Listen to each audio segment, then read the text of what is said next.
Good morning, students. Today we are going to study Chapter 3 of State Government. Indian Federal Union. India is a federal union with 29 states, with Jammu and Kashmir still having a special position under the Constitution.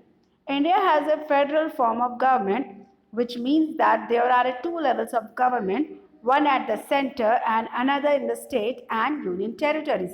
The Constitution has divided the powers and functions of the two governments in clear terms. Both the central and state government have three organs, that is, executive, legislative, and judiciary. Each of these organs performs certain functions as specified in the Constitution. We shall discuss the state executive and state legislature in detail in this chapter. So, India is basically federal union which is divided into 29 states and 7 union territories. Jammu and Kashmir still having special position under constitution. India and its state has three main organs, that is executive, legislature and judiciary. Now the government in India are of two level of the government, that is one is in a central and another one is in a state. Let's see the state legislature. There is a representative form of government at the state level. Every state has a legislature. Election helps to choose the member of the state legislature. Some states have a unicameral legislature, that is, have only one house of legislature. Other states have two houses of legislature, that is bicameral legislature. The two houses are the legislative assembly and the legislative councils. Now, in this chapter, we are going to learn about state government. Now, we have the representative form of government, that is democratic form of government. The states are the members of states or the member of the legislative assembly elected through the election only. Now, the states have two types of legislature. Either they are unicameral legislature, that is they have only one house of legislature, or they are bicameral legislature, that is they have two house of legislature. Now, these two houses are legislative assembly and legislative council. Legislative assembly in another word called Vidhan Sabha and legislative council is called Vidhan Parishad. Let's start with the legislative assembly, that is Vidhan Sabha. In India, every state has legislative assembly which has members in proportion to the state population. The members of the legislative assembly, that is MLA, are elected by the people who forms the government. The state legislative assembly is also called the lower house and its terms is for 5 years. However, it may be dissolved before its term expires. So now, the proportion of the legislative assembly is based on the population of the legislative assembly. Legislative assembly is a lower house of the state. Now, it can be dissolved. It is only for the 5-year term. Let's see what is the composition of legislative assembly.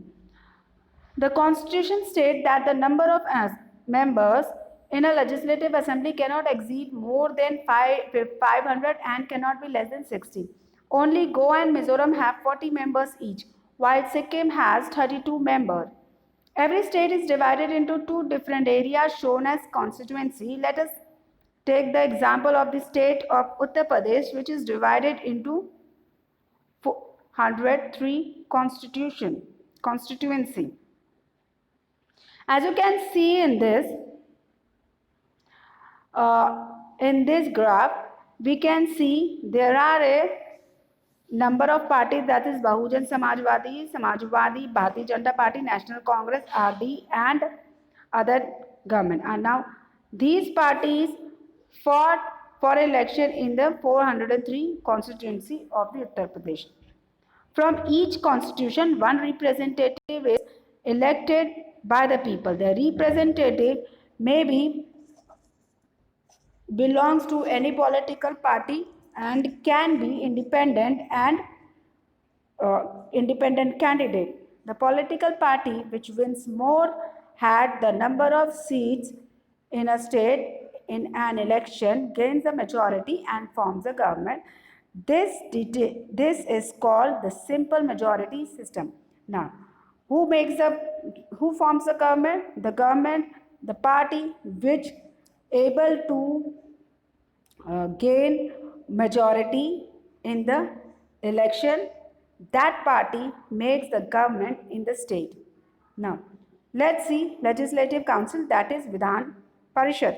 The Legislative Council is the upper house of the state legislature in the state of Bihar, Maharashtra, Karnataka, Uttar Pradesh, Andhra Pradesh and Jammu and Kashmir. The member of this house are known as Member of Legislative Council, that is MLC. Vidhan Parishad is permanent house and can never be dissolved. Each members serve for a term of 6 years. One-third of its members retire every 2 years. Now, Legislative Council is the upper house. It is basically in the state of Bihar, Maharashtra, Karnataka, Uttar Pradesh, Andhra Pradesh and Jammu and Kashmir. Why? Because of population. Now, the member of the Legislative Council is called MNC and it is of permanent nature. That means it cannot be dissolved, and the tenure of the member is 6 years, and every 2 years one-third of member retire from the Legislative Council. What were the composition? The Legislative Parishad cannot have less than 40 members or more than one-third of the membership of the Vidhan Sabha. Member of this house are elected by Vidhan Sabha members of the local body, secondary schools, teachers and graduates. Members are also nominated by the governor, some who are famous in the field of art, literature, science or social service. Let's see the qualification for the members of the state legislature. He must be citizen of India. The member of Vidhan Sabha must not be less than 25 years of age, and for Vidhan Parishad not less than 30 years of age. Must not hold any position of profit under the government of India or the government of any state. Must not be unsound mind or have been disqualified by law for being criminal. Presiding officer. The chairman and the deputy chairman perform the function of presiding officer in Vidhan Parishad. It also their duty to maintain discipline in the house. The speaker and the deputy speaker are the presiding officer in the Vidhan Sabha.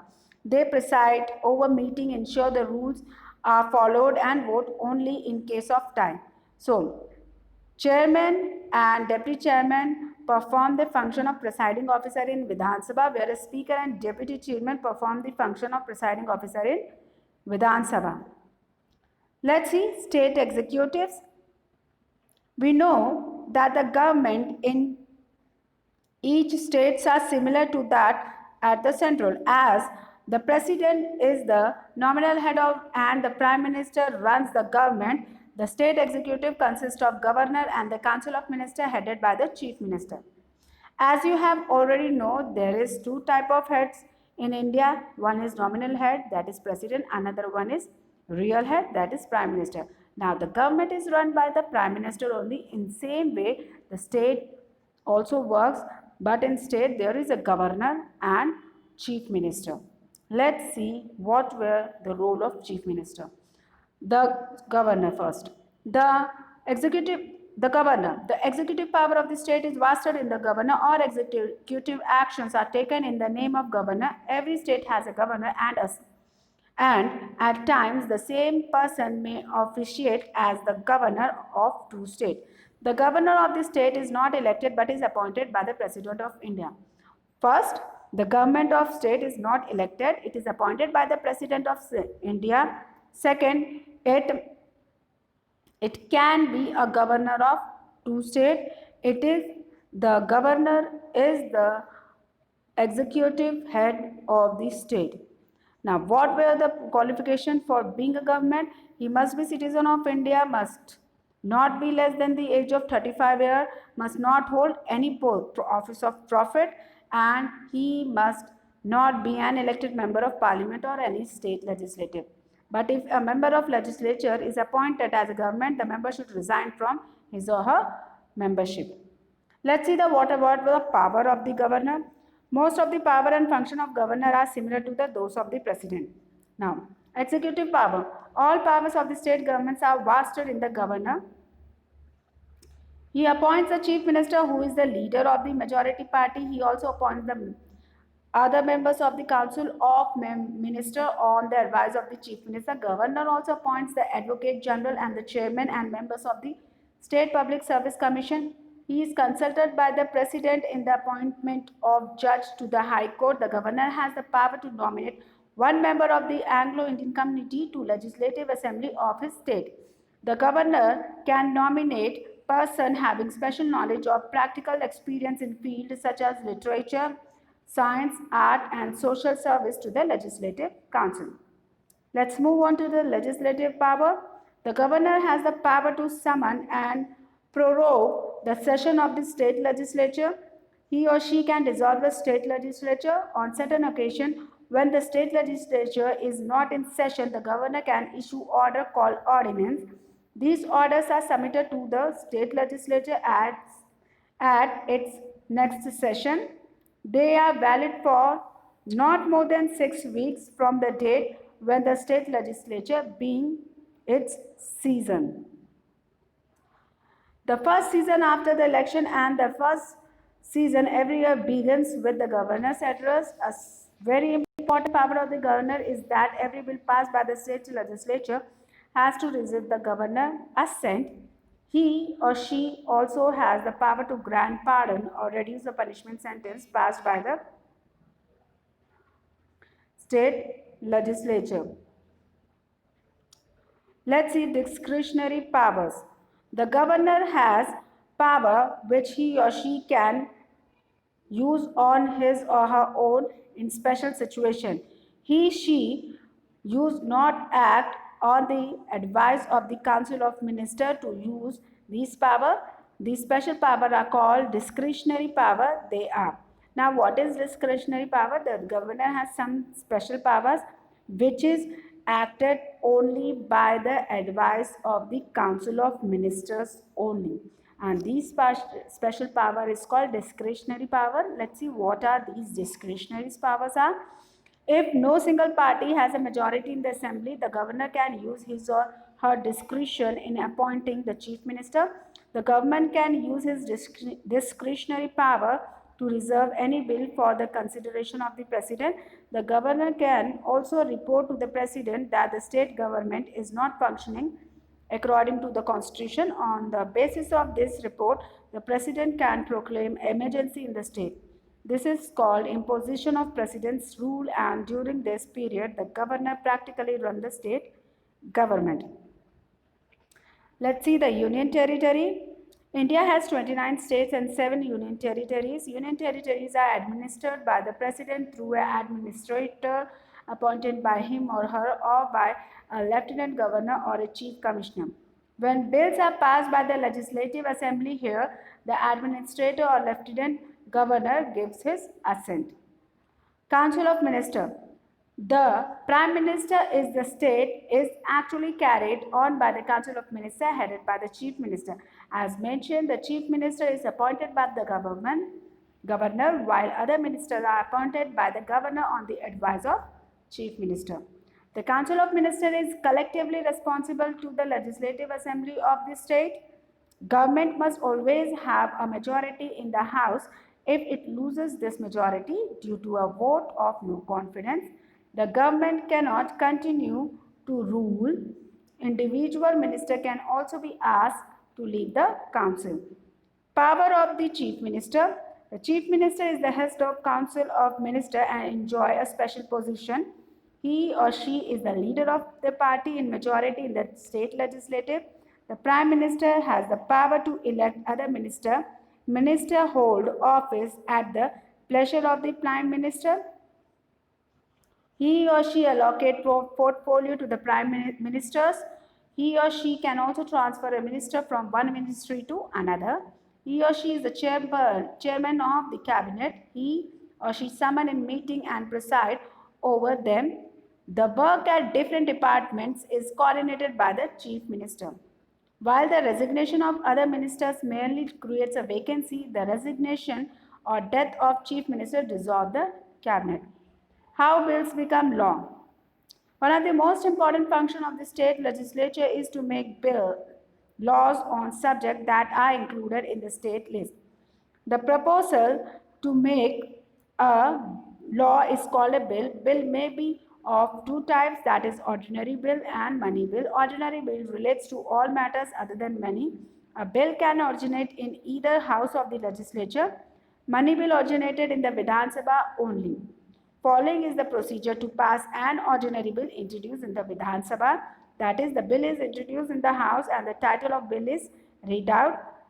This is called first reading. The second reading is the most important stage in the passing of bill. The House can refer it to a select committee. Then a detailed discussion takes place. The third reading is the formality after which it goes to the other house where the same procedure is followed. After a stipulated time, 3 months for the first time and a month after the second bill, the bill is considered to be passed by both the houses. It is then sent to the governor for his assent. In case of money bill, the legislative council can only make recommendation. It can only delay the passage of the bill for 14 days. It is passed in the Vidhan Sabha, which has a final say in money matter. That's all for today. Have a good day. Have a nice day.